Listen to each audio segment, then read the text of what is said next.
Chers amis téléspectateurs, c'est toujours un plaisir d'être avec vous dans le cadre de cet espace, la rubrique L'invité. Aujourd'hui, notre invitée, le docteur Françoise Daeshimi. Elle est directrice par intérim de l'ONU-SIDA en Haïti, donc avec elle, on va embrasser pas mal de sujets sur ce qui est de la commémoration de la lutte contre le virus du SIDA en Haïti. Docteur Françoise, un plaisir d'être avec vous, pour partager avec nous vos projets et vos activités, vos ambitions également. Un plaisir pour moi aussi de vous recevoir et de vous donner des informations qui pourraient être probablement utiles à la plupart des téléspectateurs. C'est intéressant. Alors, vous êtes directrice par intérim de l'ONU-SIDA depuis combien de temps et quelles sont vos attentes à travers ce poste? Actuellement, je suis directrice à l'intérim de l'ONU-SIDA, mais d'habitude, je m'occupe des activités de genre et droits humains au sein de l'ONU-SIDA et je suis en Haïti depuis une année. Une année déjà. Je viens de faire une année. Mais je suis en tant qu'intérim depuis le mois de août cette année. Donc ça fait juste quelques mois que j'assure l'intérim de la direction de l'ONU-SIDA. Oui, alors parlez-nous un peu de l'historicité de l'ONU-SIDA en Haïti. Alors d'une manière brève, je sais qu'il y a pas mal de choses qu'on pourrait dire sur l'ONU-SIDA, mais en termes des activités proches de l'ONU-SIDA, c'est quoi exactement? ONU-SIDA, par sa définition, c'est un programme des Nations Unies, c'est un programme conjoint des Nations Unies pour la lutte contre le SIDA dans le monde.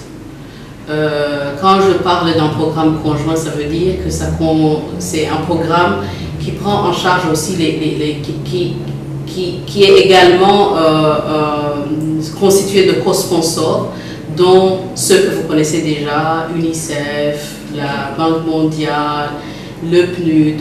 Tout ça forme un programme conjoint de lutte contre le SIDA. Et ONU-SIDA, c'est comme un secrétariat qui focalise les activités de toutes ces agences-là en matière de lutte contre le SIDA.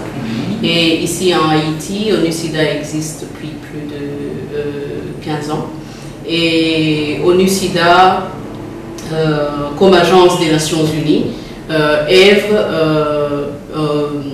spécialement dans le cadre de la prévention, de la prise en charge et surtout dans le cadre de la mobilisation des gouvernements et des communautés et aussi du secteur privé pour la lutte contre le SIDA.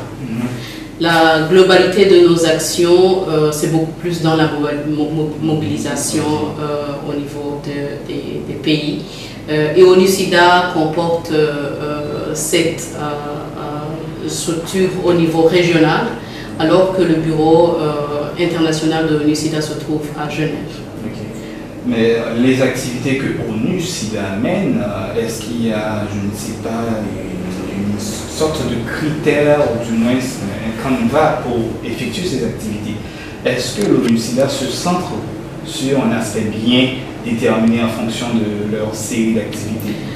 Je pourrais parler de Haïti. L'ONU-SIDA en Haïti se focalise beaucoup plus sur les priorités de Haïti. Et il y a un grand programme national qui existe pour le moment, qui est un plan stratégique de lutte contre le SIDA. Et comme ONU-SIDA supporte les pays, donc il va supporter également ce plan stratégique. Et actuellement, la plupart de nos actions sont beaucoup plus au niveau de la prévention, comme dans le support de la sensibilisation, surtout en faveur des populations clés. C'est également quand on parle de population clé, c'est beaucoup plus les jeunes, c'est les personnes qui ont des rapports sexuels avec les hommes, c'est les travailleuses de sexe, c'est également les autres populations qui ne sont pas soutenues en matière et qui n'ont pas la voix au niveau, mais qui sont également, quand on regarde, sont les plus infectés. Au-delà de ça, il y a 12 autres populations clés qui ont été définies par le gouvernement. Et c'est là où nous essayons également d'intervenir en matière de mobilisation des ressources pour que, par exemple, la société civile et le gouvernement arrivent à faire toutes les activités de prévention et les activités de prise en charge. ONU-SIDA en tant que tel, on n'est pas sur le terrain pour faire les sensibilisations. Mais ONU-SIDA mobilise et soutient le plan stratégique. On fait les études nécessaires pour qu'en Haïti, on puisse avoir la situation globale de ce qu'est la lutte contre le travail en étroite collaboration avec le gouvernement de chaque pays, mais particulièrement en Haïti, dans le cadre de leur plan d'action dans la lutte contre le VIH-Sida. Vous n'intervenez pas avec vos propres stratégies, si j'ai bien compris. Non, on n'intervient pas avec notre propre stratégie. Cependant, nous avons une stratégie globale auquel les gouvernements eux-mêmes sur lequel les gouvernements vont se concentrer. Et actuellement, par exemple, je vais vous dire qu'on est sur la stratégie des 90, 90, 90. Je vais m'expliquer, qui signifie, on voudrait bien que d'ici 2020, que 90% des personnes infectées par le VIH-Sida soient testées et connaissent leur sérologie. Qu'ils soient séropositifs ou séronégatifs, et que 90% des personnes qui connaissent leur sérologie et qui sont séropositifs puissent accéder au traitement antirétroviral qui diminue, qui permet de gérer la maladie du VIH. Et que 90% de ceux qui sont sous traitement antirétroviral puissent être bien observants. Observant, ça veut dire adhérer bien au traitement, quitte à ce que le virus puisse diminuer d'une manière très sensible dans leurs organismes. Donc c'est ça nos 3 objectifs actuels. Et ça va nous permettre que d'ici 2030, on va éliminer le VIH en tant qu'épidémie. C'est un projet très prometteur, très ambitieux, on peut le dire. Est-ce qu'ici en Haïti, l'ONU-SIDA prend en compte les personnes qui sont infectées en termes de support, en termes d'assistance, je ne sais pas, sur le plan sanitaire, sur le plan économique et voire même financier, dans ce qui est de leur niveau de santé en Haïti?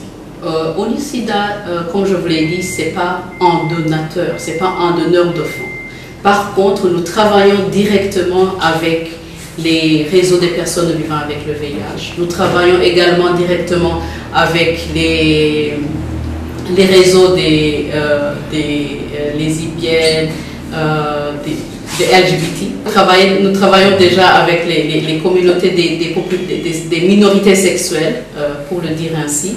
Et cela nous permet à diminuer tout ce que nous faisons en faveur de leur soutien. Ça nous permet à diminuer l'infection du VIH dans le pays.